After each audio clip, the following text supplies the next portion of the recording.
Jean-Roger, bonjour. Bonjour. Vous avez publié chez Les Impliqués éditeurs L'école, une tragicomédie française. C'est un essai. Alors pourquoi avoir publié ce livre? Alors, pourquoi ce livre? Euh, Tout simplement, j'ai passé toute ma carrière dans l'éducation nationale, comme enseignant d'abord, comme inspecteur ensuite, et j'ai été désolé, mais comme beaucoup de gens, désolé de la dégradation de notre système éducatif. Alors, ce livre, si vous voulez, participe à une réponse que donnent de nombreuses personnes, chacun à sa façon, pour essayer de changer un petit peu les choses. Alors cette dégradation, on l'a vu surtout avec les évaluations internationales qui nous ont permis de voir ce qui se passait précisément. Voilà. Et ça fait bien 30 ans que dure cette dégradation. Ceci étant, depuis après 4 ou 5 ans, j'ai vu une sorte d'accélération de cette dégradation. Accélération comme si les nouveaux ministres avaient voulu qu'il n'y ait pas de retour en arrière possible. Je donne quelques exemples. Pourquoi avoir saboté délibérément tous les dispositifs qui servaient, qui allaient dans le sens du mérite et de l'excellence? Pourquoi avoir modifié les programmes? Les programmes 2008 étaient des programmes corrects, simples, où les enseignants voyaient clair. On a changé dans des programmes encore plus complexes et qu'on a changé tout d'un coup. Pourquoi avoir modifié par exemple les cycles à l'école? Les cycles à l'école avaient été déterminés en fonction d'objectifs pédagogiques clairs, faire que la grande section travaille aussi avec l'élémentaire pour que les problèmes de lecture soient déjà anticipés dès la grande section, et puis faire qu'il y ait cette logique française qui est une logique du premier degré, séparée, mais en lien quand même avec le second degré. Là, en cycle 3 qui mêle la sixième, on s'y perd un petit peu. Alors si vous voulez, mon livre est un livre militant, une sorte de protestation contre ce verrouillage du système qui a été fait ces dernières années. Alors qu'est-ce qui nous indique que les propositions faites dans votre ouvrage sont les bonnes? Alors je suis comme tout le monde, c'est-à-dire que j'ai le sentiment que midi est à ma porte, donc il faut que je montre en quoi ma démarche est originale, ou tout au moins apporte quelque chose en tant que militant de l'école, même si je suis retraité aujourd'hui, je suis toujours un militant de l'école, et je dirais deux choses. Tout d'abord, une expérience de terrain. J'ai eu une expérience de terrain en tant qu'enseignant, j'ai eu une longue expérience de terrain en tant qu'inspecteur. Or, le terrain n'est pas tout, le terrain ne fait pas tout, mais le terrain c'est très important.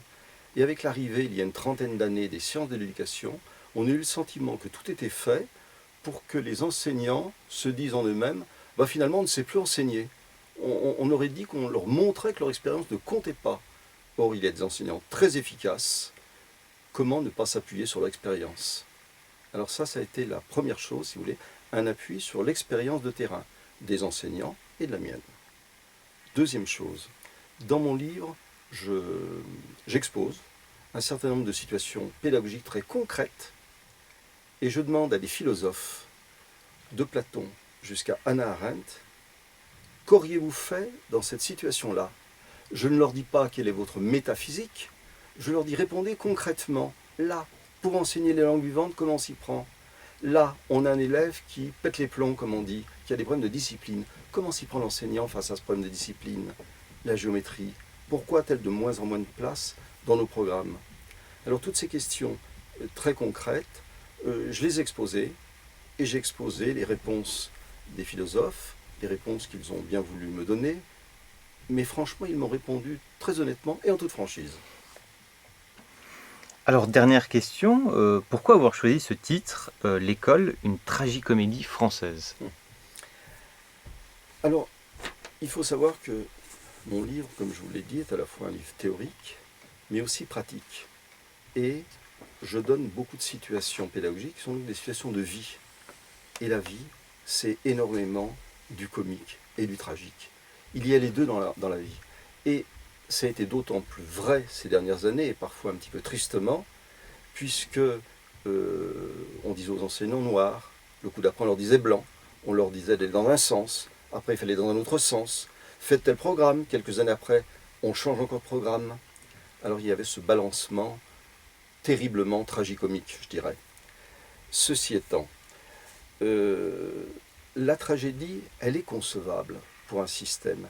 La tragédie, c'est le fait pour des hommes, en l'occurrence la nation française, de s'être dotée d'une école susceptible d'enseigner correctement leurs élèves, de les faire réfléchir et de les conduire à être des gens instruits, réfléchis et des citoyens.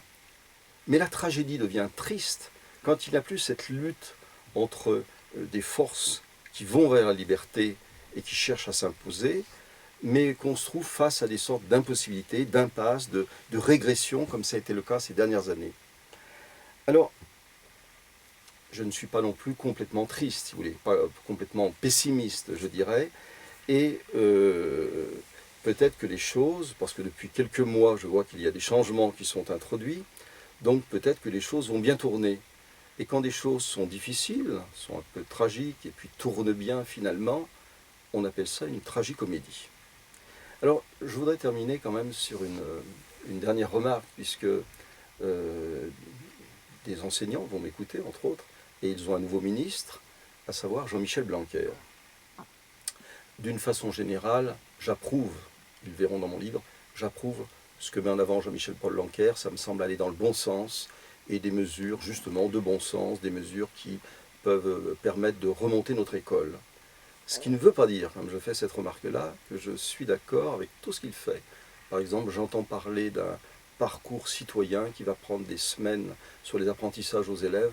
Alors là, j'ai de forts doutes. L'oubli va être fort, le temps perdu va être important, etc. J'ai des doutes.